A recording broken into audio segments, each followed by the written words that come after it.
I was trying to squeeze my head behind the dryer. My kid was trying to do some laundry, and he broke the knob off. So I'm back there, like, in all that dust, trying to take it apart and fix it. And then my phone starts ringing. I'm like, what the fuck? And then you got my dumb ass, like, hey, where are you? Hey, I'm the other retarded kid you got to take care of. Yeah. So, it's all good. Yeah. So you're Josh Newman's buddy, and I had Josh on here a couple weeks ago, and I would like to say Josh is now my friend. I would like to think Josh is now my friend, and we've had a blast. And but I saw you were his first guest, and I watched the first couple minutes of it, and I was like, yeah, Josh, this guy's cool. And he was like, no, not really. He's a fucking loser. And I was like, okay, well, that's rude. I was like, that's rude, and I think he seems cool. So, of course not, Josh. We love you. But, yeah, so I didn't want to watch because I didn't want to ruin any sort of get-to-know-you content. So I gotta go to work at, gotta leave here at like 1:30, so it's 12:20 my time. Do this bitch till like 1:15, 1. Sounds good. Is that good with you? Yep. Yeah, so the first, what I did watch was that you're in the Marine Corps, you're a psychiatric RN, and you're a black belt, and that's, I'm assuming, an assassin of sorts.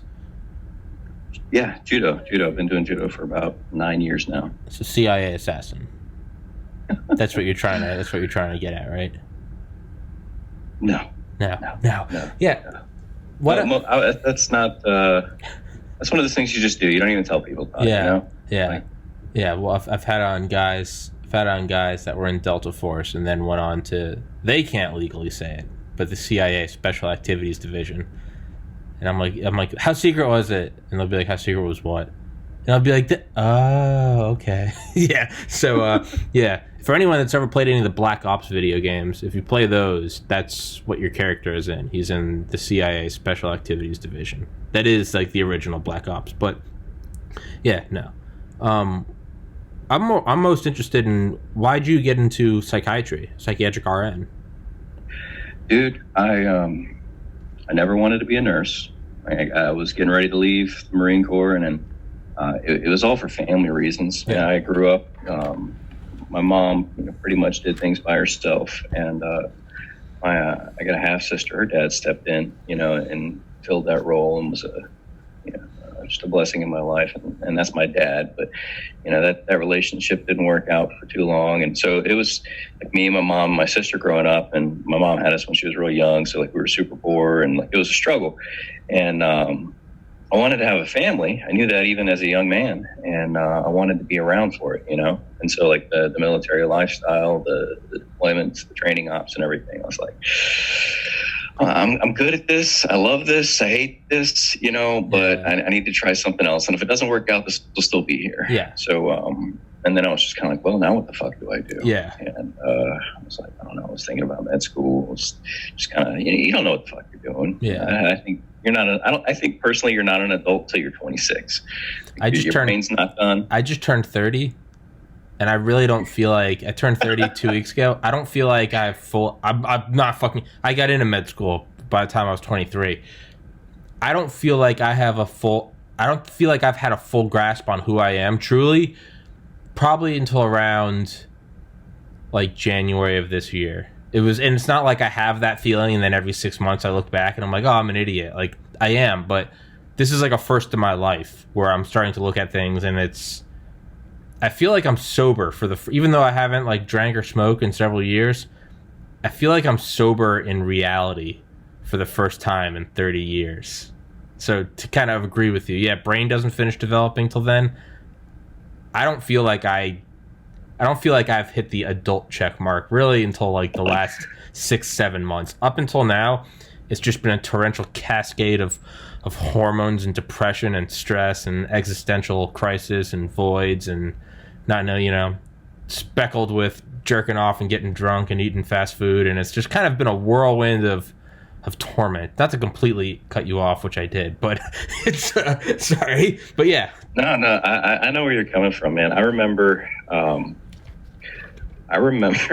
in like April or May of 2005, I had bought like my first like decent vehicle, like I had like a hoopty, truck in high school. I wrecked it, and that was kind of it. Yeah. But I remember my dad saying, "No, when you wreck it," and I'm like, "I'm not gonna wreck it." And he's like, "When you wreck it." Yeah, yeah. When you break so it. like I bought myself a Jeep Cherokee, and I still have it. Like, dude, that was my first car. I had I'd gotten married, married my high school girlfriend. We and still married. Been married for 15 years now. We got a kid due in just a few weeks, and I got an 8-year-old. So anyway, like but I still feel, I remember feeling like I'm still like that kid that was in high school, I don't know what the fuck I'm doing. Yeah. But I'd gotten through boot camp, gotten married, which I told you not to do. I'd gotten base housing, so I had like a little crib, I had my vehicle, I had my lady. And I remember driving to work at like 5:30 in the morning, and I had like a little fold-out electric razor, because it's military, you gotta shave. And so like I'm shaving and I'm driving to work, and I'm like, I'm pretending to be an adult. Like I remember like, this is so fucking weird. Like I'm role play. Right. You get into that whole like fake it till you make it, and then eventually like you realize you're not faking it anymore. You've kind of gotten used to it, and that's what this whole ride has been, dude. You asked about being a psych nurse. I'm like, I got out of the military and was looking for what can I do that's going to give me options. It's going to be a versatile career path. I jumped into the Marine Corps not really knowing shit about what Marines were or did. I just saw the dude standing there at school one day. I'm like, that dude looked cool as shit. There we go. Check that out. Yeah. And then hook, line, and sinker, gone. And you still there, Lane? God damn it. Lane? No. You there? Yeah. I'm a moron. I somehow like just cut off my internet. I'm a fucking idiot. Sorry, you said so you said hook, line, sinker, and then it went into the void. So like to it, and I figured everything out, along the way, like, oh shit, this is what this is. And so I was getting ready to leave and try and, start the next chapter in life. I'm like, I don't want to obligate myself for too long or anything, and I was thinking about medical school. I'm like, damn it, that's a long career path, and that's super expensive, and I wasn't 100% on it. So like, let me just, what can I get started with that'll give me, an inside view without all that, 250 grand in debt and all that shit. And so, This was 2000. I was gonna say, if 2008. If you're lucky, man. I got into Miami med school. And they were like, yeah, without interest, it's gonna run you around $360,000. Yeah, it's 2013. Yeah. So I don't know. I had some people recommend nursing was a big thing. I looked up the info on it, and there's a projected shortage. So I'm like, all right, make some money, tons of different things you can do. And so I went into nursing school and fucking hated it. And but I can't quit, like you're not going to beat me, Yeah. So and then I just applied for every job I could find within 50 miles of the house when I got done. And then I got one full-time job offer. And it was funny because I went to a state psychiatric hospital as part of a clinical rotation. You go on these little field trips as part of your schooling. And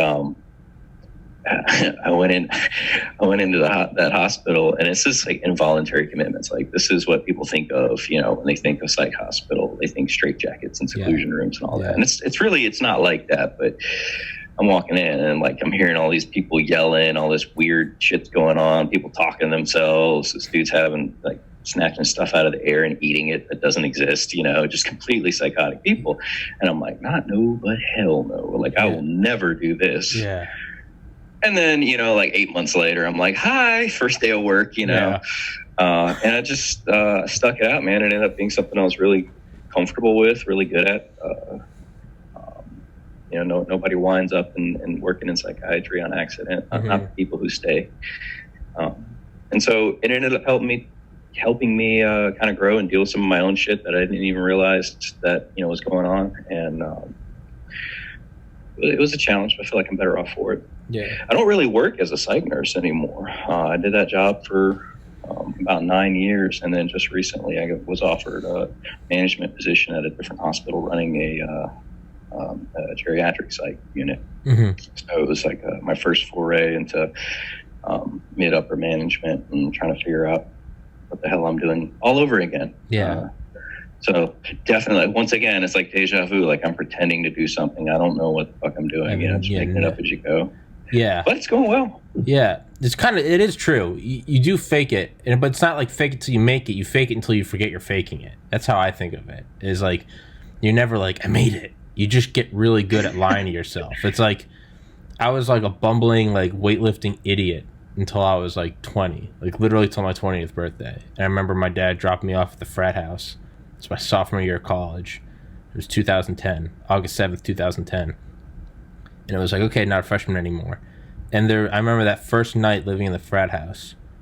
I just remember I got so high. Like it was like the highest I'd probably ever been. Just gravity bongs, that good South Georgia gas station weed that they now know causes seizures and shit, right? But it was, to my dumb mind, I was like, oh, well, it's synthetic, so it's good. Whatever that means. And I remember high as fuck sitting on the couch, and I just realized, I was like, I have 3 years until the real world. And it was just like, I'm just moving towards this until I graduate. And then it's just, because you're in college, but you have student loans, so like you still don't have to really like be real about anything. You just get food and go to class, and it's still not real. And I was just like, that terrified me. So this was like before the hold my beer meme. But like, it was literally like that became like a running joke with like guys I'm still friends with. I remember we were like drinking afterwards, like playing Mario Kart, just some real productive shit. And I was like, I remember I got up and looked at my buddy Cal, and I was like, yo, I'm gonna go to bed. I gotta go to the library tomorrow. And he was like, what? Like classes don't start for a week. And I was like, no, I need to be a doctor. And he just thought I was fucked up. And I went to bed. And then the next day I went to the library, and then did that the next day, and did that every day for weeks and months. Got a 4.0, did it again the next year, and then transferred to UGA, but like stopped drinking. But so the joke became, it was just like, hold my beer, I need to go get into med school. And then 3 years went by, 6 semesters of 4.0s, published undergraduate research, aced the MCAT, scored in the top 4 percentile. Got into med school, and then like started like drinking and partying again. But like, it was like a real life, like, hold my beer, I gotta become a doctor real quick. And but yeah, I say all that to say, I remember it was like, I didn't know what I was doing, so I was like, well, I need to be a doctor, so I need to like stop drinking. And then I was like, I should probably put on like a collared shirt, and I was like, I should probably like not be going to class high. And like, I just kind of faked it. And then like a couple years later, I'm sitting there like interviewing around all these like Ivy League kids, and it just dawns on me that like, I still have no idea what I'm doing. I've just got really good at it. Everyone's like, instead of being like, I'm an idiot, I don't know what I'm doing, instead it was like, where'd you go to school? They're, oh, Yale, Harvard. I'm like, UGA. But I'm just realizing as I'm talking to these kids of like, I've lied so well that I am now lying at the tears of like Ivy League kids, and everyone's still believing it to the point where they accepted me. And like, it kind of dawned on me, like, I did mushrooms when I graduated for the first time. And that's when it really dawned on me that I was like, I'm just wearing this like mask, kind of like you with the electric shaver. I'm like, I'm just wearing this like pre-med mask. And like, I was just handed instead of a pre-med, now I'm handed a med school mask. And I was looking at it and I was like, I don't know if I want to put that on. And I didn't. And it's been several years of chaos. But now I'm wearing a podcast mask. And I started wearing it in December. And it was weird for a while. I got some calluses. But now I kind of forget that I'm wearing it. I don't know where I'm going with this. I don't think there is a purpose to it. But yeah, I'm just putting on like, I started working at a liquor store a couple weeks ago. Now I have like liquor store mask. I go in there and like, I go from like, I'm driving there and I'm like calling people, like, get an interview, and I'm listening to audiobooks of authors I want to have on. Or thank you very much, sir. No, I'd love to talk to you about your research. And then I go in there and put on my mask, and it's like, what's up, fuckers? And it's just like, what's up, dick cheese? You just missed it, dude. There's some bitch with great tits. And it's just like, cool. And it's like completely like misogynistic, asshole. But I don't even think about it. I just put on that mask. And then I leave work and I'm listening to a book about like cyber warfare and the DoD, and I put on a different mask. I don't know where I'm going with this. Lane, help me out. I'm talking. I'm saying too much stupid shit. You know, we're no, it's normal. I mean, and what you're describing is just part of the human experience. You know, you don't. I remember a conversation many years ago. A young Marine looking ahead to my first deployment and listening to some older guys who'd been around, who'd been in a couple tours already, and they were talking. And there was a certain leader in the company that they didn't really respect. And they just flat out said, you know, he's a bitch. And I remember thinking, like, that doesn't make sense, you know, like we're fucking Marines, you know, like that's the antithesis, you know. And I want to come back to that in a minute because that's something else. But you know, and then they got into this conversation of like, well, how do you know, you know, because apparently, you know, the guy acted like he was all hard and tough, you know, and motivated leader. And but when the shit hits the fan, like some people just, you know, close in, they curl up, they shut down, you know, and then other people lean into it, and that's when they, you know, when they wake up, you know. It's that guy who he was a store clerk for, you know, 15 years, and then a war kicks off, and suddenly he's Billy fucking badass, like that's his jam, you know. Yeah. And so, and I just remember this guy, this big old black dude, you know, he had hands that were ginormous, and he said, "If you's a bitch, you's a bitch," you know, and like, and it was like one of those things, like, the way he said it, the attitude behind it wasn't dismissive or disdainful. It was just like, this is a fact. Like, you don't know until you're in it. And then if you're a bitch, you're a bitch. And I disagree with some of that, you know, because I think people can grow, people can make choices. But I was worried. I remember thinking like, fuck, like I'm not going to know until it happens. You got to pop that cherry. And, you know, shit happened. And then later on, and I was happy with the way I dealt with it, you know. Mostly just because I'm an idiot. I remember I was sitting inside a forward operating base, and we had the trucks like all lined up, ready to roll out, and there were some hooches, some places where people were staying, and I was standing next to the armored truck using the mirror to shave. Once again, shaving. Yeah. And milestones. Yeah. And so I'm in the middle of Fallujah, and there've been these random like mortar strikes. These guys would go in, they'd set up some mortars, they'd drop a few rounds, and they'd leave, you know, almost like pot shots, but indirect fire. And so I'm sitting there shaving, and then shit just started blowing up. And so I'm like, fuck. And I remember being kind of irritated by it. And so I opened the door to the armored truck, got inside, shut it, and kept shaving. And shit kept, you know, blowing up for a minute, and then it quit. And I was like, all right, are we done? And then I remember like my staff sergeant come out and he's like, "What the fuck you doing out there? Get in here." And I'm like, why am I leaving the armored truck to go across the open, you know, dirt to get inside the sandbag little hut, you know? I'm like, all right, staff sergeant, I'm on my, you know, I gotta go. But I remember thinking like, well, guess I'm not a bitch, you know? But I was, at the same time, I was like, I'm fucking stupid. Like, I should have been hurrying, you know? I should have been, like, alarmed. But I was just like, are you fucking kidding me? Like what an asshole. Anyway. That's what Mike Durant said about Gary Gordon and Randy Shugart and the downed Black Hawk in Mogadishu. You know, the two Delta Force snipers. They said, you know, one of them was killed instantly, but another one was, like, shot a couple times in the chest and kept fighting. Mm-hmm. And the way he describes it in his book, In the Company of Heroes, it was like Gordon kind of just, at one point I heard him just say, it wasn't in pain. It wasn't, oh no. It sounded like he was a little irritated, like it was just going to make things harder. He went, I'm hit. Shot a couple times in the fucking chest. And he goes, I'm hit, god damn it. Just kind of like, meanwhile, just mowing down Somalis.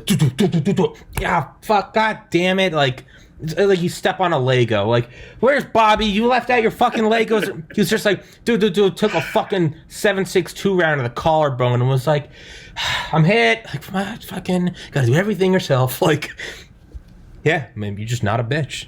Yeah, I've thought about that. Like, I wonder if it can even, you know, if you's a bitch, you's a bitch. But it almost sounds, you're right, like, not dismissive. It's just like look, if like I'm 5'8", like, hey, if you're not tall, you're not tall. It's not anything I did, right? It's just like, if you was a bitch, you know, bullets start flying. Like, it almost seems like it's almost like a predisposition. Like, you just, oh, you know, you're a bitch. It's nothing personal. You a bitch, you know? If you're not 6'8", you're just not going to be the center on the basketball team. It's nothing personal. You're just not 6'8". The other thing I was going to go back to, tie it into this. I was sitting in a classroom with a bunch of people who outranked me one day. It's a technical course. I was a mortarman by trade, and this was like something I had to do to work in the next job billet within the platoon. And we had a break in the class, and this old gunnery sergeant gets up, and he walks up to the board, the whiteboard, and he writes out 3 numbers. 80, 15, and 5. And he said, well, I've got a couple minutes. I just want to share with you guys something. And I don't know what prompted this. I have still no idea where it came from or why he did it. But he said, 85, this is 85% of the Marine Corps. All you fucks that signed up. This is what most of us are. And right out next to it, he wrote, nerds, geeks. It's like, okay. Fair enough. All right. Fair. All right. Yeah. I like playing video games. I like computers. I like taking shit apart, putting it back together. You know, I get nerded out about shit. I've got an X. You can't see it right behind this camera. I've got an Xbox. Yeah. The computer I'm on right now is a gaming computer. Yeah. So like the third one I built. Like, Fuck yeah. So, yeah, I get that. I watched Dragon Ball Z all through high school. Yeah. No problem. Okay. Understood. 15% was athletes, guys who, you know, they were on their way to a football scholarship or whatever in high school, and then they took a knee or an ankle or something, and then, you know, that kind of derailed them, and so they're, you know, they got this body that's been trained and they've been working hard for a long time. They have the discipline already, and then suddenly, like, their career path that they had projected is just gone from, it's taken, and so then they're looking for another way. Like, well, now how do I pay for school? You know, what do I do with myself? I need something to be proud of, something. And then 5%. It said 5% of you fuckers are actual killers. Now, this is like, you know, the biggest fraternity. You know, this is super macho. Yelling the word kill is an affirmative response. When somebody tells you to do something, like, you got that, kill, like, all right, like, that means yes, like, okay.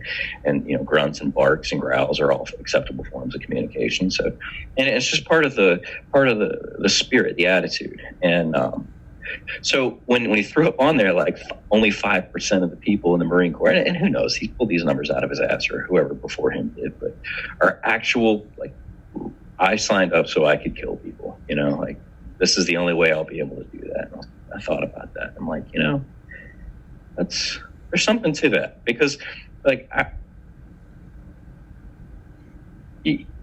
part of faking it till you make it, part of growing up in life is putting yourself in enough situations that you start to round out the picture of who you are. You know, you're this blank slate when you're coming up, and you don't know if you're going to be a bitch. You don't know if you're going to be the kind person. You don't know if you're going to be the one who jumps down in the subway and picks the kid up in a hurry, you know, like, until that moment strikes, and then you make a choice. And this is where I kind of disagree with the whole, it is what it is, you are what you are. I'm like, no, every choice you make is another line, you know, another page in the book of your life. And when you're old, you know, if you're fortunate enough to live a long life and sit back one day on the porch swing with your moonshine and your homegrown weed, and you're sitting there thinking about 50 years ago, and you think about all the shit you've done, like, you have to live now so that when you hit that point, you're satisfied.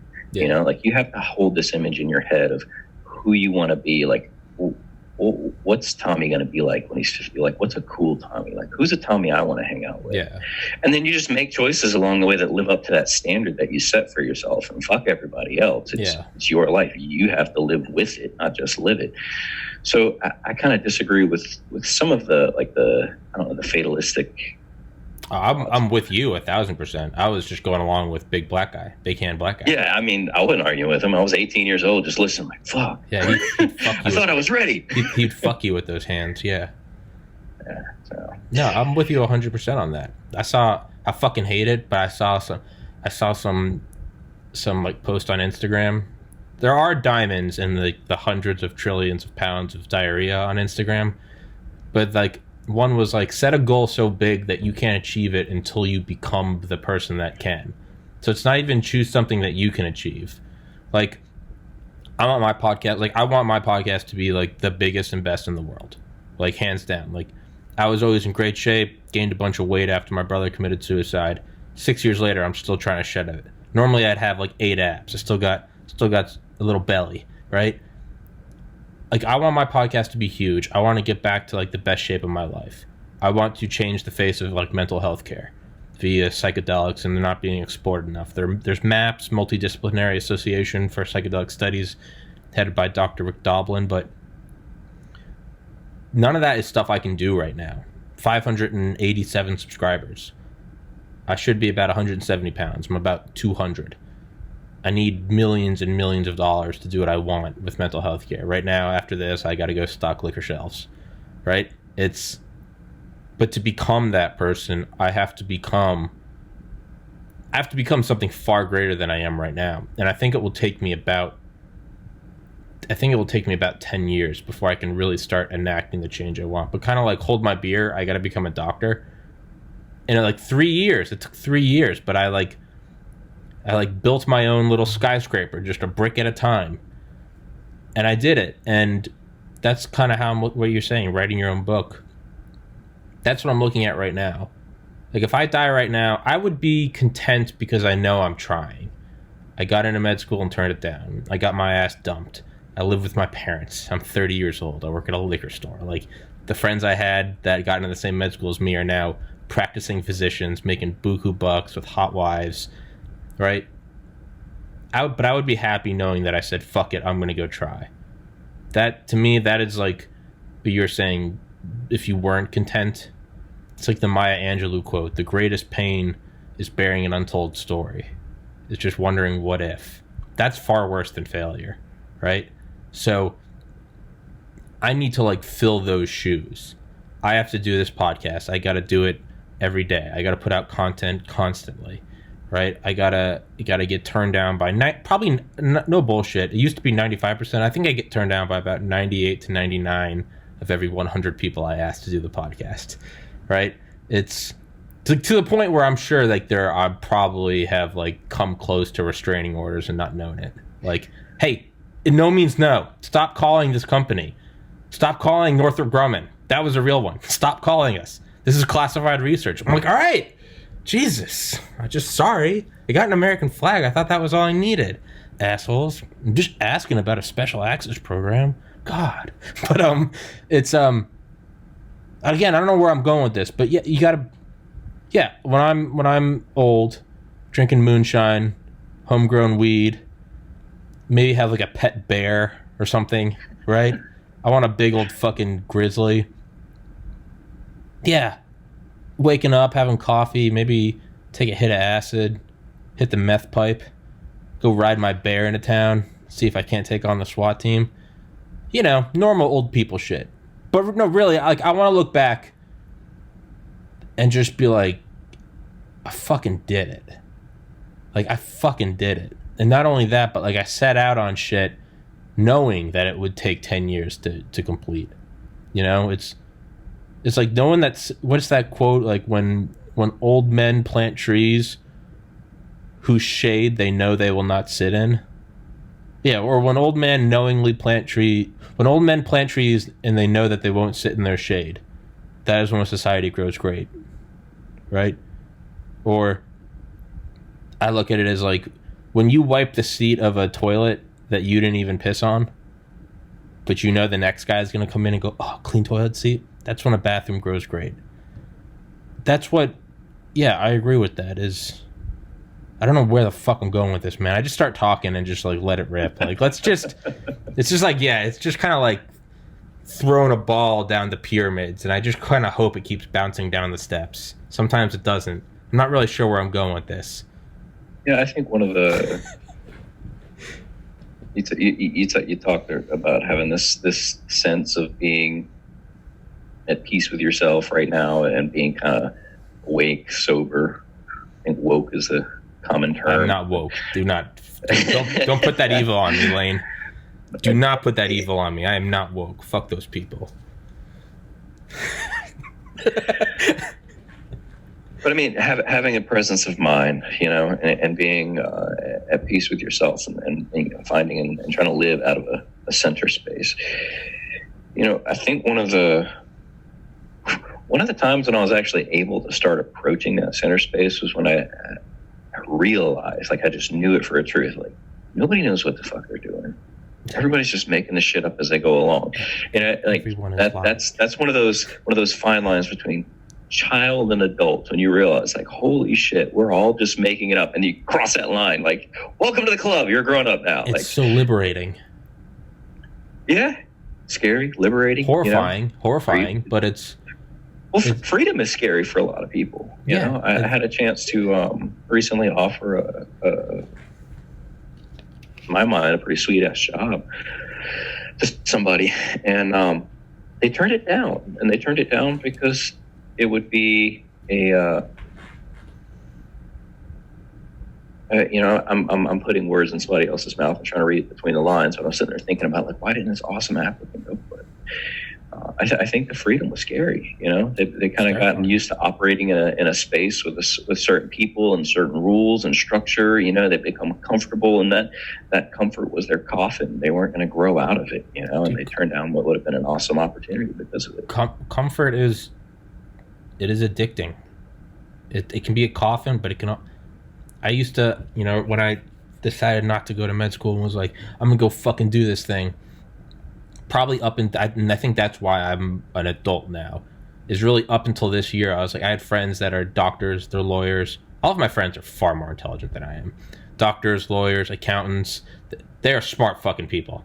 And they all have wives, they're married, they're in, like, nice houses, but it's all like 9 to 5. And up until this year, I was like, why are you doing that? Why are you not just fucking going for it? Why are you not, fucking take your clothes off, dip your dick in paint, and make modern art? Like, why are you not just going for it? And then this year, I just realized, I was like, like, I'm not in a relationship, but I was like, man, like, if you were married, like, with someone you love, with a child, there may not be anything more rewarding than going out and being the breadwinner and coming home tired, but being like, I did that, and now my family has food, and they can pay for school, and my wife has healthcare. And I was like, oh, like, it's not because they're, like, pussies who don't want to go out and, be the next Post Malone or the Beatles. Like, they've just found their own bliss. And I always used to look at it as, like, coffin. You're done. You've bent over. But now I'm like, I get it. I don't think it's for me, but I get it. I don't know. But yeah, man, one of my greatest fear is this podcast not succeeding. My second greatest fear is this podcast succeeding. What will I do? What will I do if all of a sudden I get money? I'm like, okay, all right, I cannot be drinking because I'm a moron when I drink. Like, I can't smoke pot. I have an addictive personality. Like, I think, like, what would happen if I got a lot of money? I'm like, I would probably, like, move away from people. I would isolate myself just so I can't fuck it up. Like, freedom and success is terrifying. If you can't tell, I interrupt a lot. You kind of got to just punch me and butt in.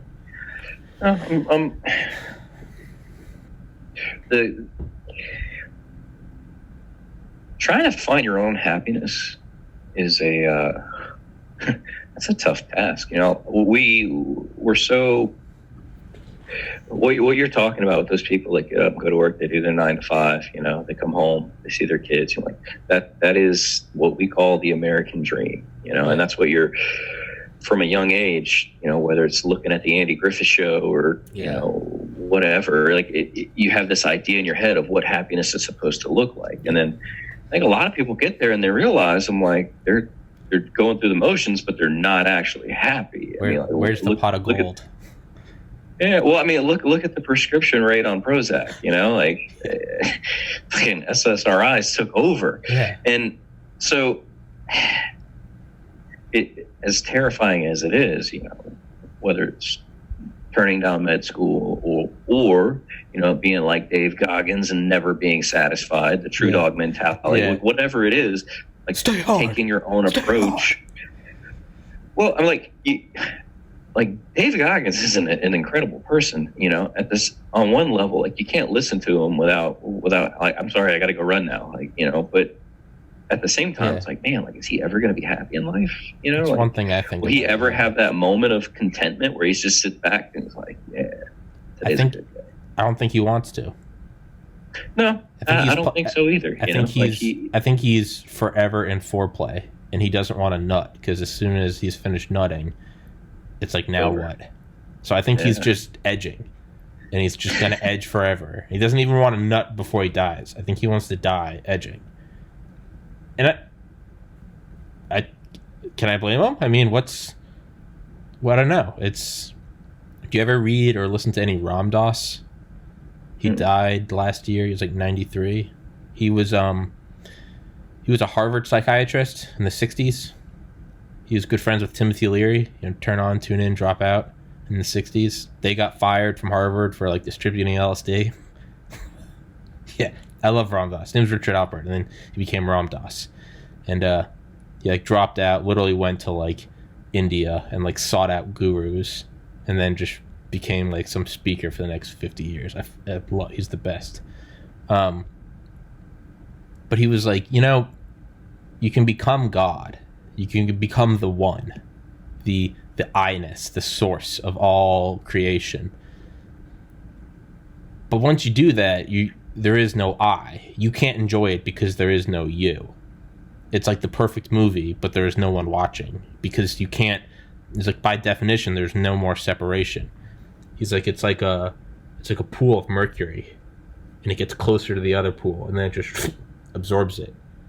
And he's like, the real trick, the real like bodhisattvas and gurus will tell you, you want to stay right on the edge forever and praise God and be a servant to God, and not God in like the Christian sense, but just like, you know, the oneness, the behind all gods, the one source.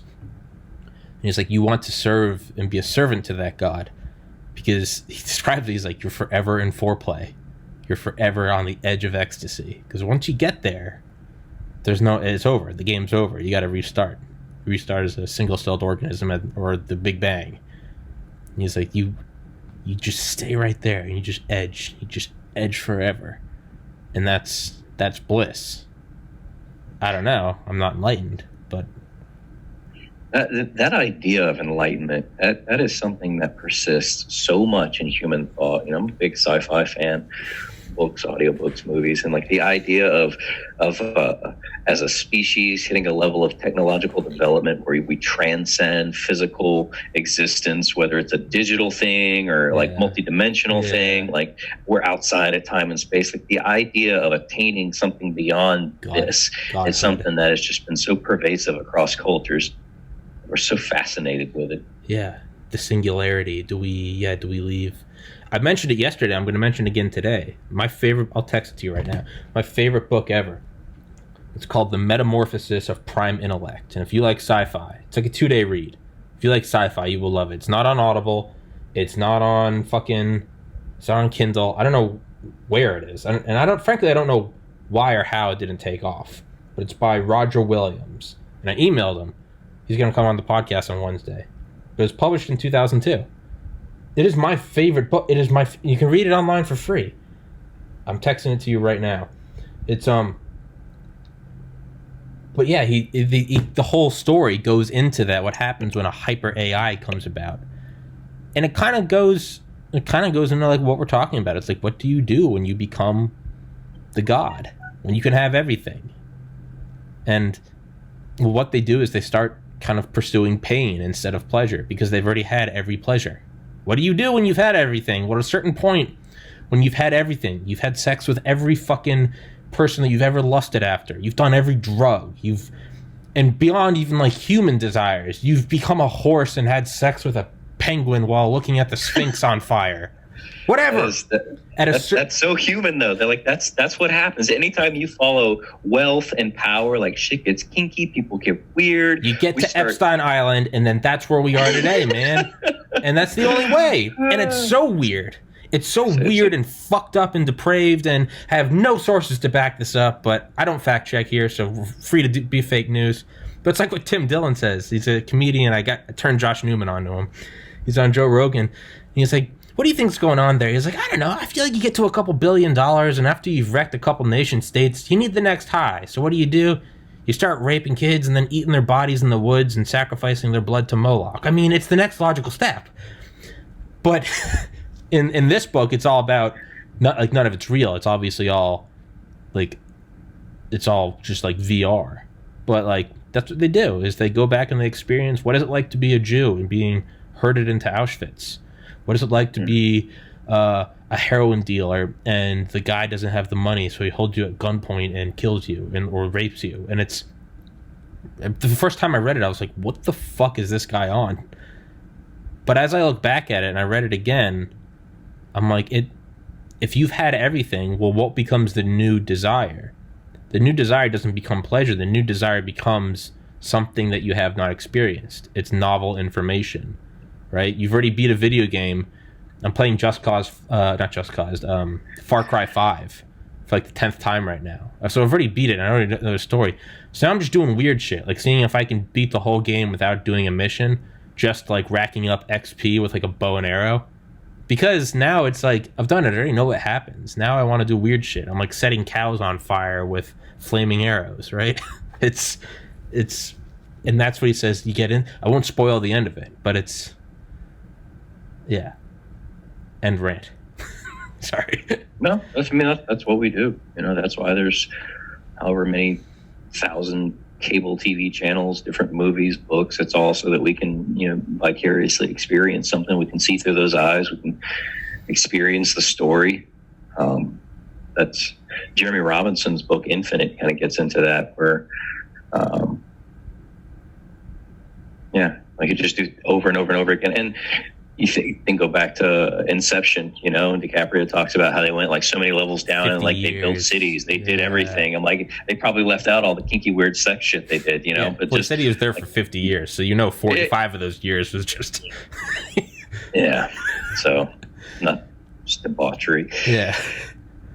Yeah. I don't know, man. You, at the end, after all of it, you come back to, I do anyway. I come back to like, I'm here on the weekend now. My job's supposed to be kind of a Monday, Friday gig, but I was telling Josh yesterday, I was like, I almost don't want to have a weekend because it throws me out of the loop. Like I need to do shit. I need to do laundry. I need to clean the house. I need to hang out with my kid. I need to chill and let my nerves come down, but at the same time, like, wake up, I'm like, what the fuck am I doing? Like, what am I gonna do now? I'm just gonna hop on, play some PUBG, drink a little bit. I'm like, and they're like, wait a minute, like I'm that many hours closer to death now. Like, what did I do that was actually meaningful? Like, how is that gonna help anyone or anything? Like, it's free time is like, if this podcast succeeds, it's not like I want to get to $100 million and then be like, now I can just do nothing. To me, that is worse than death. Like, I don't... Even on my off days, man, it's... Like, I have an Excel spreadsheet because I'm just fucking, I'm crazy. And, like, those crazy people scribbling numbers. But, like, you can go back to the first podcast episode was December 12th. And 0 views. And then, okay... Every day I tally up the total views. And I have a bunch of different metrics, total views, impressions, that's like how many times it goes over someone's screen. But I have a bunch of different like parameters to measure the podcast. But it's because on days where I don't do anything and I'm just this much closer to death, I try to do something so that I can have something to show for it. So like, even if it's not a new podcast episode, I'll go spam it on some subreddit or Facebook post or whatever, right? I'll just go plug my own shit under some anonymous username just so I can see it tick up a little more. And then, like, I don't mind sitting back and playing video games. But, like, I'm with you. I don't like the days of nothing because I can't even enjoy it because I'm like, what am I doing?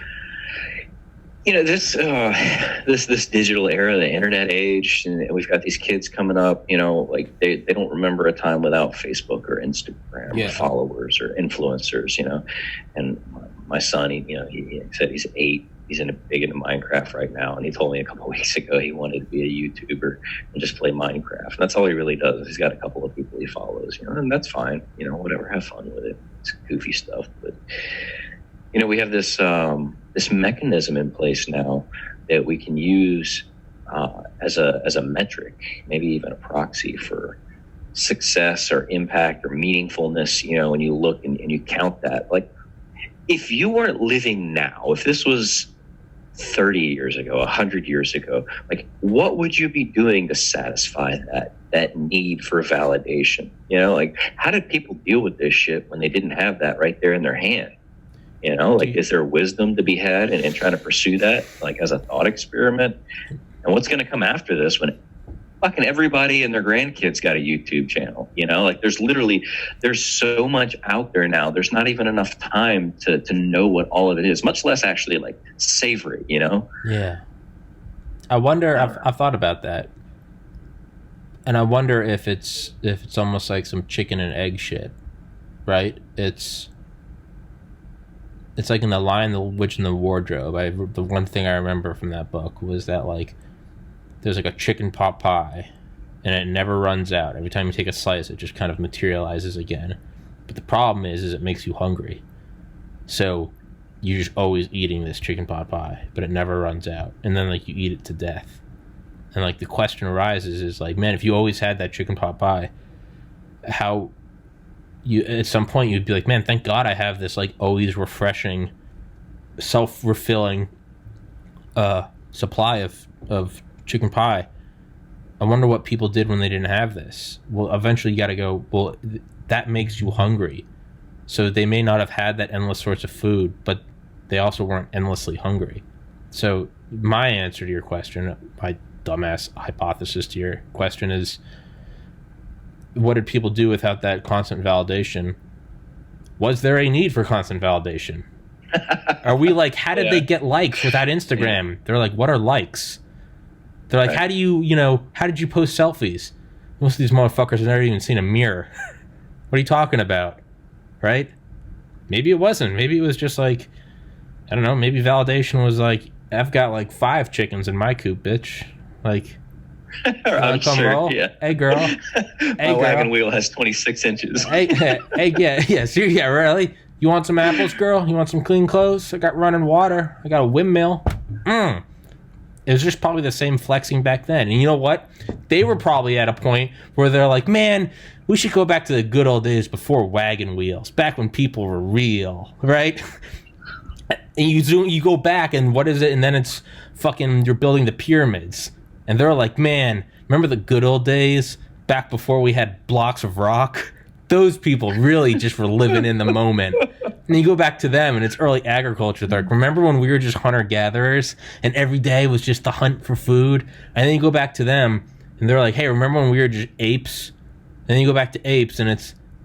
So is it all bullshit? Are we just always nostalgically looking back to an area where if we went back there, we'd be like, oh, these people suck? Like, I mean, people have always sought meaning in existence. I don't know. My personal thing, I got to a point where I was like, you run a big risk of just hitting like this existential wall, right? Yeah. And once you go past that point in the exploration, it's just like, well, nothing fucking means anything, right? Yeah. What's the point? And for me, like that gets super depressing, right? Yeah. Like it's liberating, but at the same time, like, well, nothing really matters. Yeah. Like, no, I'm here.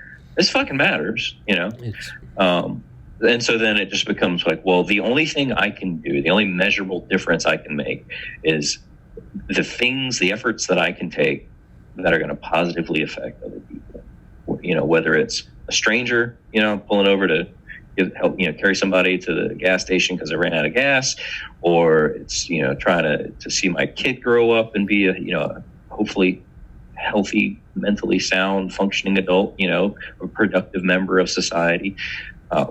And so, like, the only thing I can do, the only measurable difference I can make is the efforts that I can take that are going to positively affect other people. Whether it's a stranger, pulling over to help, carry somebody to the gas station because they ran out of gas, or it's, trying to see my kid grow up and be a hopefully healthy, mentally sound, functioning adult, a productive member of society. that will go on, you know? And I think that's something I think a lot of people have tied into. You know, when you look at the whole idea of trying to have like a male heir for, you know, a bloodline, you know, I'm like, it's going to go on, it's going to matter. I'm like, well, plenty of bloodlines have, you know, just gotten lost in the mingling of all the people, you know, like nobody remembers it. But if you do something, you know, whether it's helping somebody, you know, a school teacher, you know, devotes their life to education, and then, you know, literacy goes up a little bit, you know, over a span of time, or, you know, like, then those things matter. There's a sense of progress. And I don't know. I got a friend of mine who, he went kind of hard. He went kind of crazy for a little while, and he went hard on the whole prepping thing, and got a storage container and to bury it in an old silage pit, and it was, you know, just you got a little weird, you know. And I remember getting into a conversation with him about why, you know, like, well, what's the point of all this? You know, it's like, well, if the shit hits the fan, you know, place to wait things out. You know, well, you can't really wait shit out. You know, it's a thermonuclear exchange. There's nothing to wait. Well, yeah, like one, like either it's bad enough, it's just the roaches and the Twinkies, or so like I'm in southern Mississippi. You know, we had Katrina hit, and that's something that most adults kind of remember profoundly. I'm like, the next day, like people just got out. You know, you got your chainsaw, you got your truck. You know, you got out, you started clearing brush. You went, you checked on your neighbors. Like nobody just sat and waited for somebody else to come do it. You know, like whether it's you know, world war or a natural disaster, and at the end of the day, like somebody gets up, goes to work the next day. Yeah. You know, somebody gets up and fucking just starts, and like that's where I think like the whole if you're looking for a sense of identity and being a man, if you're looking at trying to find some comfort in your own existence, some validation, like you get up, you fucking go to work. Yeah, you know. You do something that makes the world a better place, that provides for other people. That way, when you're sitting back and you're on your porch swing drinking your moonshine, like you're like, yeah, I built that, you know, or we cleaned that up. We helped those kids, you know, like I pulled that lady out of that house, like whatever it was. I'm like, that's the book you're writing, you know? Yeah, I agree with you. Go into that nihilism, and it's liberating at first, and then it's crushing depression. But if you wait out the crushing depression long enough, for me, like the liberating experience was probably like 6 months. The depression was like, it was like when I decided I didn't want to go to med school because like life is short. That was like 6 months of like, I'm free. Then I lost a sibling to suicide. And that was about 6 years of nothing matters. And I still don't think anything matters. But because I don't think anything matters, and I don't think that there is purpose, that thus includes, that there are no rules. Well, then that means there can be no rule against making a rule. So if there is nothing matters and there's no purpose to anything, well, then there's no one to tell me that I can't say that everything matters and there is purpose to everything. If it's all just a blank canvas, well, then that means that on that canvas, I can also say, this does matter. There is purpose. And so it's a field that's kind of small, but I like it. I think it's called positive nihilism or optimistic nihilism, and it's nothing matters. Be happy. Because you can just say, yeah, no, we're here on this little rock floating through space. But dude, if someone has a sunburn and you give them some like aloe vera and Tylenol, if someone doesn't have any water and you donate to help build a well in Africa and now some kid has some water, no, I don't look at it like the bloodline where this will have effect hundreds of years down. No, eventually it will all fucking turn into dust. But like right now, if right now someone's thirsty and their throat hurts and there's nothing worse than being thirsty, and then it doesn't even have to be some kid in Africa. You get up early and your friend is hung over on the couch and he wakes up and goes, and you hand him a water bottle and he drinks it. In that moment, you alleviated pain to a sentient individual. There is value in that. It doesn't matter how fleeting it is.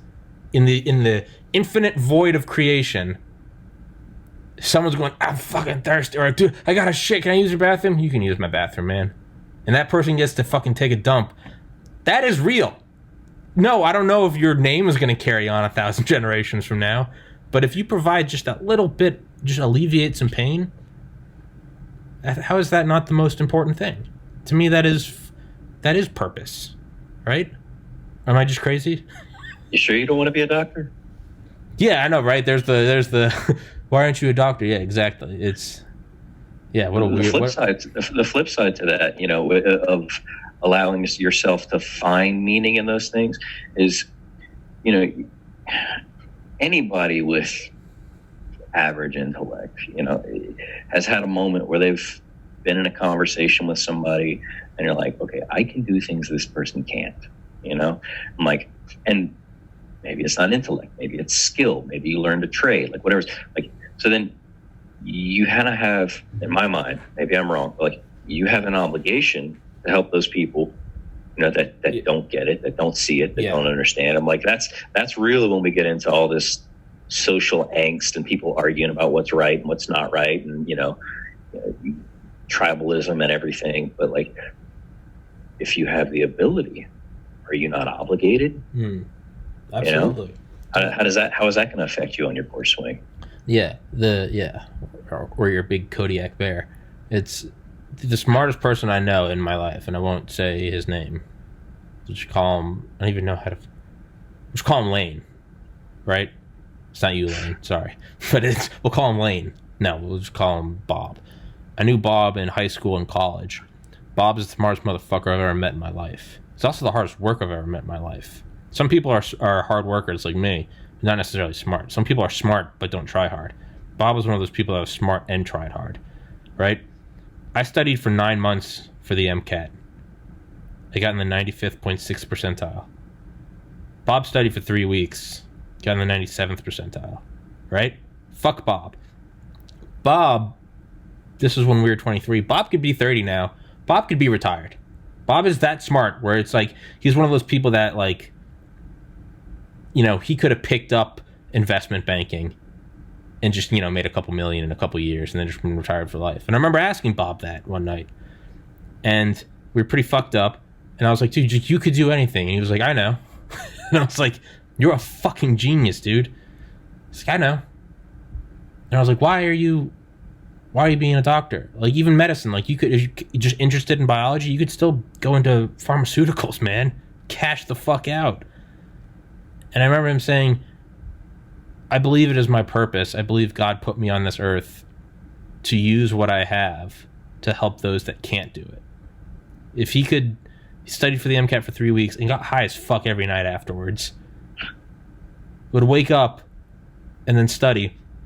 If he could do that shit with his, again, not to say he doesn't work hard, but if he could do that shit with his eyes closed, he was like, yeah, I could go make a lot of money. Or I can still make a killing doing this, not by no means live a modest life. But he's like, that I could help people that don't have what I have. And instead of, you know, wrecking economies, I could go be a surgeon. And to me, I've always looked at that as like, that is proof that like, that helps like ebb the nihilism. I'm like, there's someone that is just like, yeah, I could go do anything, but I think it's my purpose to help people.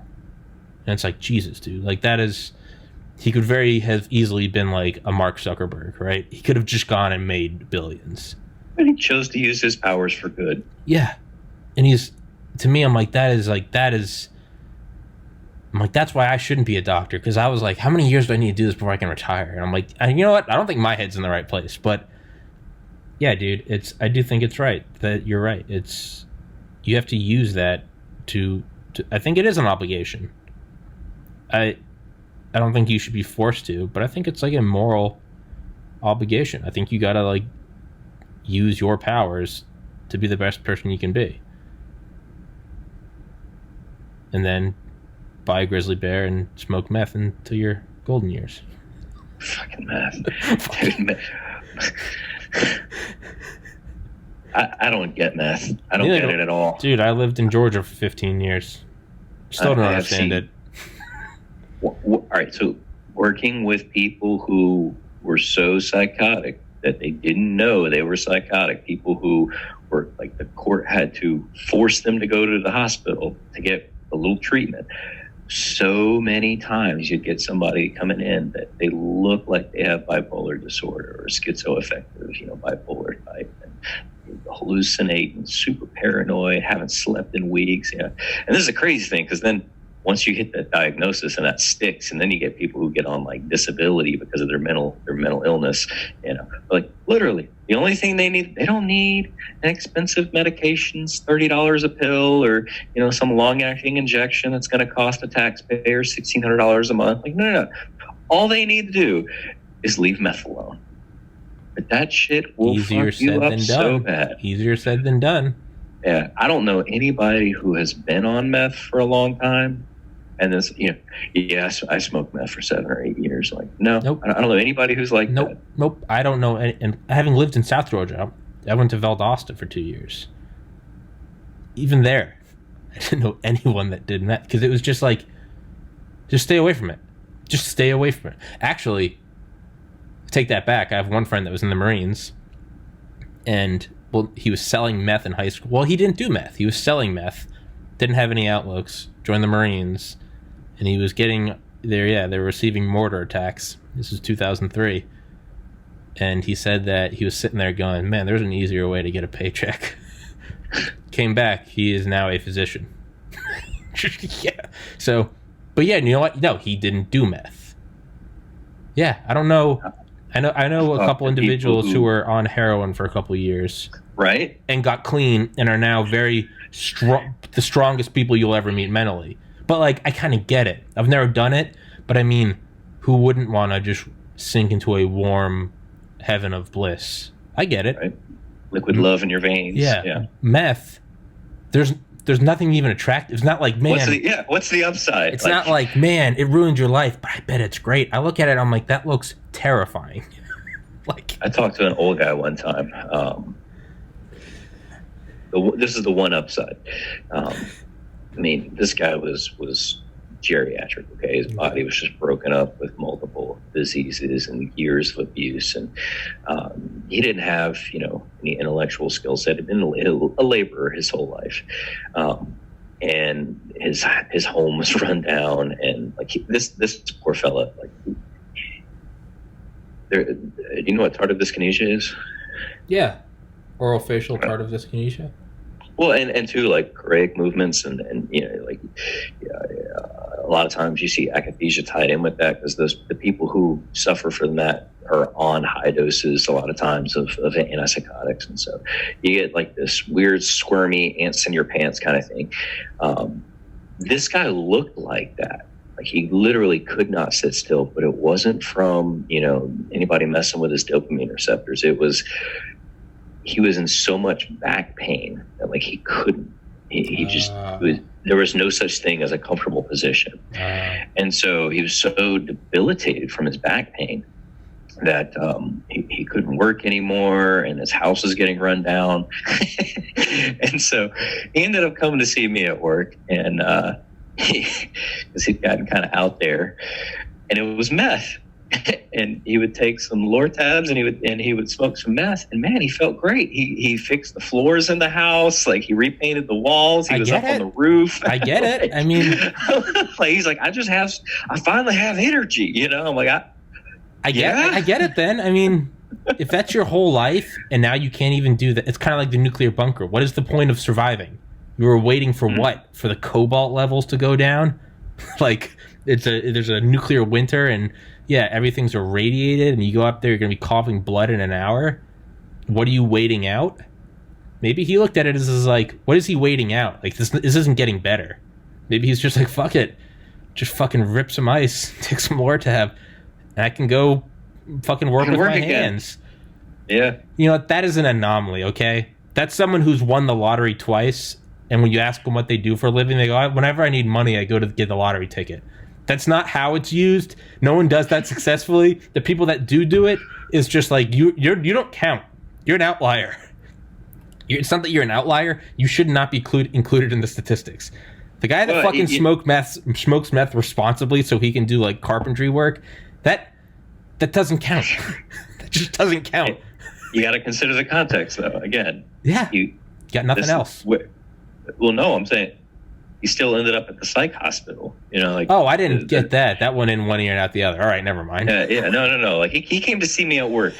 Oh yeah, your work is at us. Okay, yeah, okay. Yeah. So all right, yeah. Like, Like this was not this wasn't a casual encounter at the gas station or anything. No, this is at the psych hospital. If you're here, it's not for the state took away your civil liberties because you're too fucking crazy right now. Okay, so never mind. I go against everything I just said. Well, but no, actually, you know what? I'll die on this hill. Even then, it's like, well, truck drivers, people, and I don't know. Damn, it's been so long. I don't remember the details. I remember hearing about the Air Force and the Go Pills, for the long flights. But that's still a thing. That's not an old thing. They've just got better at the chemistry. I don't know the current state on things. I don't know what they're using. They're called. It's adrafinil, armodafinil, and modafinil. They're drugs that the pilots back in like the 40s would just give them like meth, right? In the 70s, I think it was like meth, just a little more methy. But in like the 90s, we got really good at it, and you made something that didn't make them high, and there was no withdrawal. You just didn't feel tired for 60 or 70 hours, and that's how you'd fly from Langley to Baghdad and back. What's the downside to this? Like, why is this not at Walmart? So in 2011, I actually bought some of this stuff. I was going to say, because we're getting into study drug territory, which is something that I never had any experience with. So I bought it from South Africa. It was, yeah, right. I was living in Athens, Georgia. It's been 9 years, so I don't think it's illegal anymore. But I bought it from South Africa, knowing that it came from some shitty, almost like, the Nigerian prince. But I found some like pharmacy online in like Johannesburg. And I was like, I knew what the compound was because like you were thinking, I was reading about all this. I was just kind of like laughing about like meth.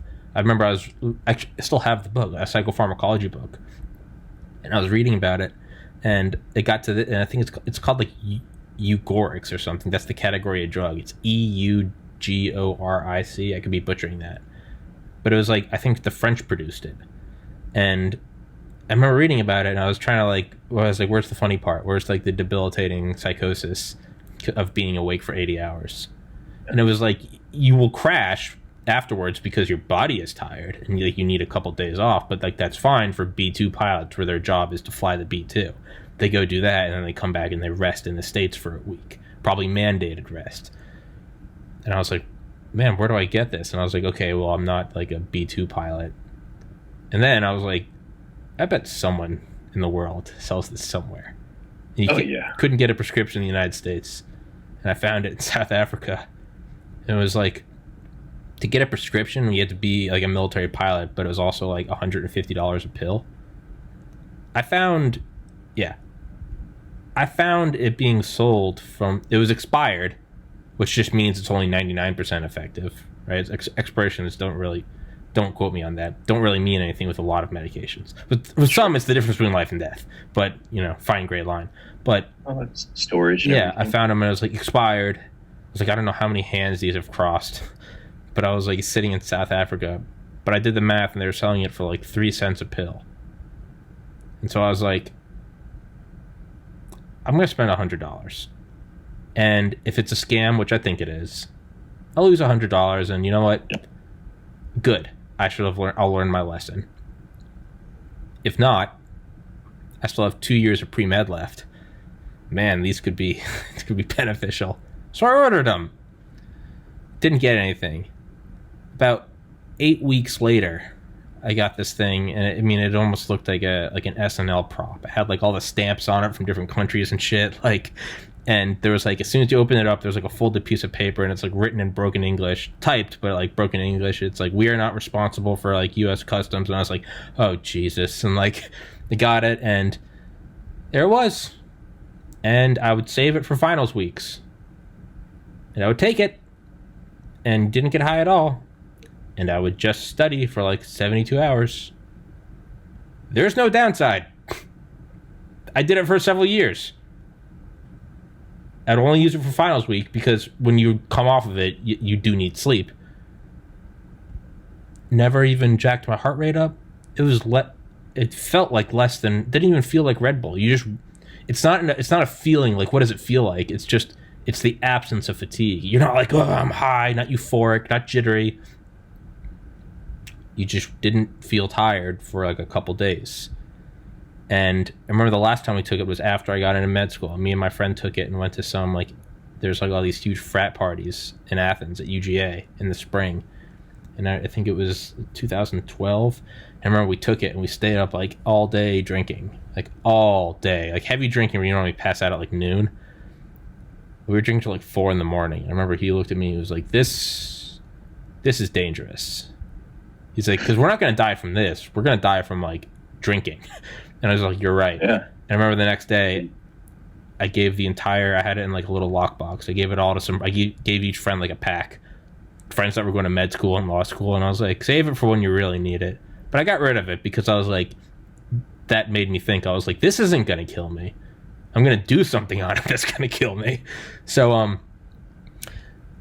yeah, dude, now if you're seeking a high, I don't know anyone that's gotten a high off it, but it was called Adrafinil, Adrafinil. And now you can get prescriptions in the United States. They sell it for like narcoleptics, but they made it into like enantiomers, so now they're just charging through the nose. It's called modafinil and armodafinil, and they're back up. But Adrafinil, you got to take it on an empty stomach, and you can just study for like 3 days. Like I'm not kidding, dude. Like, study for 12 hours, go take an exam, come back without even taking a nap, study for another 18 hours, go take an exam. And your brain just stays. It just stays. Primed and ready. Yeah. The problem is if you do want to go to sleep, you can't. So you take it. It's like, I'm doing this because it's finals week. It's the end of the semester. I know I can crash.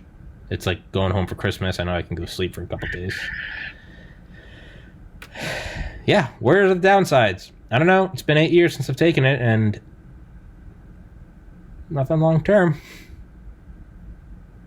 I don't know. There's no downsides to it. How come we're not all on it? That's a question. Yeah. I know you keep waiting for like what's the catch? I don't know. I got into med school. I don't know. And if I can find it, God knows that I wasn't the only one who found it.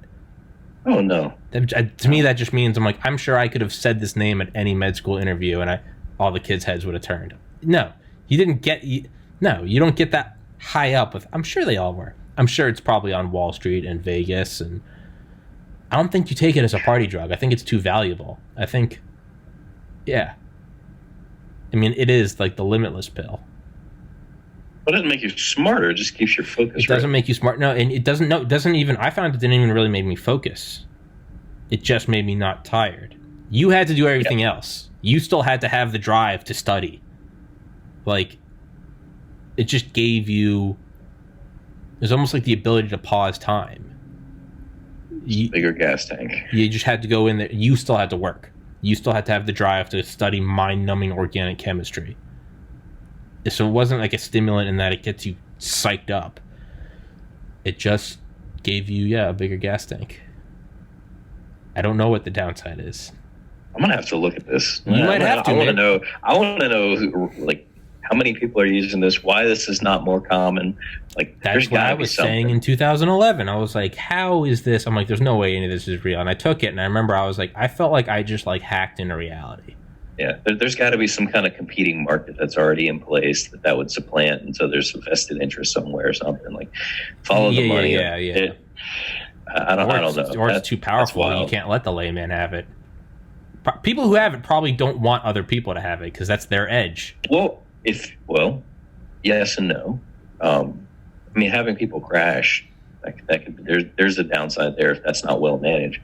But then at the same time, like, look at the popularity of Red Bull and Monster and Reign and all these, but that's stackers and 5 hour energy. Like, we are, but that's killing ourselves to try and be more productive. Yeah, but I think people also like the rush of that. Oh yeah, 100%. Like it's not just productive. But literally, like, we're okay. Yeah, I mean, I think there would be a lot of people who are bored with an alternative that just gave you a bigger gas tank. Yeah. Didn't hype you up, They'd probably still be taking those on top. Yeah, if you right, yeah. 3 days with a hypertensive headache, just shaking. But I mean, shit, dude. What about like a battlefield or medic, like a trauma surgeon? You just need to be up. Imagine if you have that as like, I feel like that'd be like an emergency reserve you would have in like hospitals. For like, what if there's a terrorist attack and you're just triaging thousands of people? Well, I bet for some operator, for some team guy, there's probably some of that in his pack right next to the ketamine. You mean for like what? Some like Delta Force guys, or you mean like physician? Mm-hmm. Oh, I'm sure the operators have it, sure. But I feel like for like surgeons, you feel like you'd almost want that. It'd be like break glass in case of emergency. Oh yeah, no, what's this fucking Robert Halstead, right? The guy who kind of pioneered the whole. He was like on the front end of, he was a Harvard doctor. He was famous for his marathon shifts. He'd do like 2 and 3 day shifts, and they found out like later on he was just a big cokehead. You know, and it's like all those med students were trying to keep up with him. You know, and he was just slaying shit. And then at the end of it, like, oh no, he was just worked out of his mind on coke the whole time. Yeah. Oh no, it's Terrence McKenna. It's the problem isn't finding the answer; it's facing the answer. How is he doing all this? How do you think? How is he getting all those home runs? Because he's taking grizzly bear testosterone. That's why. There's not some, what's he doing? What's his ethic?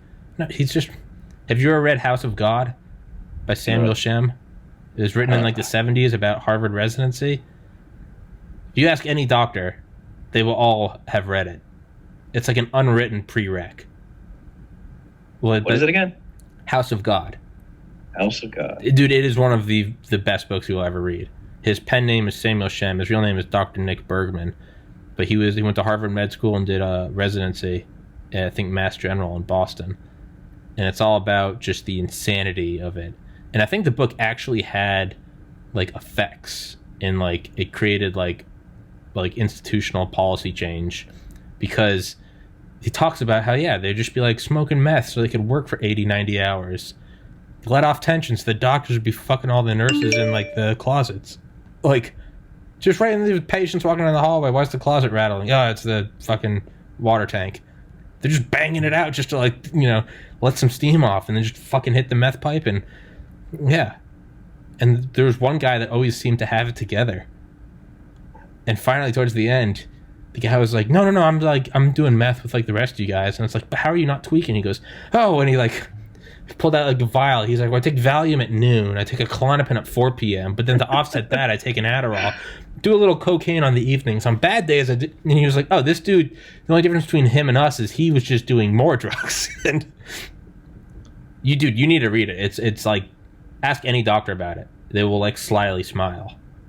It's like a brutal, Gomer, Gomer, Gomer, get out of my emergency room. There's like the 7 rules. Gomers go down. Old people don't die in hospitals. They will never die. They'll be in there 90 with cancer, getting their 3rd hip. They will survive. Doesn't matter. They'll survive, and they will drain the system. If young people come into the hospital, they're dead. They're just dead. Good-looking 25-year-old guy comes in. Nope, he's fucked. He's fucked. If you're young, you die. If you're old, you live. Little old ladies, that's how you pad your pockets. Little old ladies come in. They just need like urinalysis checks or skin checks. That's how you just keep the money coming. It's like the 7 rules of the fat man, and the fat man was some like nihilistic doctor. Huh. It's dark as fuck, dude. It's dark as fuck. This is all shit that I've seen. You read the book. Okay, well, you're a practicing nurse. Read the book, and you'll be like, okay. House of God, Samuel Shem. It is an unwritten prereq for anyone that's going into anything medicine related. Okay, thank you. Dude, you will fucking love it. It's what I love is the guy is so smart. He's a Harvard physician, and I think he works at NYU now. I think he's in his 70s. He's so smart. What I love about the book is he just disregarded like all grammar. There's just run-on sentences for pages on end. It's just it's just rantings. And he didn't even when he wrote it. Maybe he probably did. He probably wrote it then. You're right. He probably did. And he's like with his wife during it, and he like cheats on his wife, and he finally like admits it to her, and she's like, I knew you were. And he's like, what the fuck? And she's like, no, don't worry, I cheated on you back. And he was like, what? And she was like, well, if you can accept, he's like, if you can accept me for it, I'll accept for you for that. And he's like, and that's when our relationship really started. He's like, we've been married for 40 years, but he was like, He was like, he's just like, oh, it's like, wow, if I can see through that, then she can accept me. Yeah, and he eventually realized that it was all just like a scam, or not a scam. He's like, there's no winning this. You just get worse. It just gets worse and worse and worse. He goes, so he's like, I decided I wanted to do medicine, but I didn't want to do like the madness of medicine. So he became a psychiatrist. And yeah, I don't know if it changed anything, but I know he wrote another book after that, and I started reading it. But yeah, then I think that was when I decided I didn't want to go to med school. His other book is called it's where he goes to do a psychiatry residency. It's Heartbreak Hill, I think. What you can find it. The House of God is his like. That book has been there's one of like the most printed books. It's in like every language. Every med student ever for the last like 50 years has read it. He doesn't call it Harvard Med School. He calls it Best Med School, BMS. He does Harvard residency, which is best residency, and it's dude, it's insane. It is insane. You read it and you're like, I'm sold. Yeah, you read it and you're like, it's almost like you grow up and you're like, I can't wait till I have it together. Man, I gotta be at work in 7 minutes. But he was like, it's not like you have it together. You realize that no one has it together. You read that book, you'll be like, oh, it's not that doctors are like a cut above. They are. You're like, oh, every doctor is just, they have no idea what's going on either. I come in, I'm like, I don't know what's going on. In their minds, they're thinking, I don't know either. Well, let's figure it out. It's like, it's crisis management. There's no such thing as fixing. You just kind of put it off. You live a little longer. Gomers go down. I'm gonna go over to this book right now. You need, dude. That is like a one day. You sit down, you can't stop reading. It is fucking hilarious. It's amazing. It's brutal. It's Samuel Shem or Nick Bergman. He's a boss, but yeah, like Harvard hated him for it because he like exposed all their dirty secrets. The only way you can stay on is if you hit the meth pipe. Like, you gotta roll hard, man. You gotta always be. Oh, I know I gotta get. But he finally he gets into it. And I can't spoil it for you. I don't think it can be spoiled. But actually, I don't want to ruin it for you because it is still funny. But he eventually becomes like the best resident in like the most hilarious manner. He just says fuck it, and then he gets to like the number one spot where all the doctors are like, this is the best one. He's like, I'm actively not trying. Like, I'm actively just like leaving shifts. I'm actively just drinking and sleeping in the closet. And shit he would go in and these people would be like, I don't know what's going on. And he would be like, yeah, well, I'm going to run some tests. He just wouldn't do anything. He'd be like, I'm going to give you your medication intravenously. He would just give them water. And these people would like miraculously get better. To the point where like the benefactor of Harvard, some dude who like a wing was named after him, he comes in and the guy just lies to him the whole time. He's like, yeah, I'm going to check your levels. He like goes back and just like smokes a cigarette and like plays cards. And like a couple hours later comes back. He's like, yeah, no, your enzymes are good. And the guy got better. He like that guy went to like the dean of the med school and was like, this is the best goddamn doctor I've ever seen in my entire year here. Like, I will continue donating so long as this man gets raised. And as this guy's going through it, he's like, all right, this is all just horseshit then. None of this matters.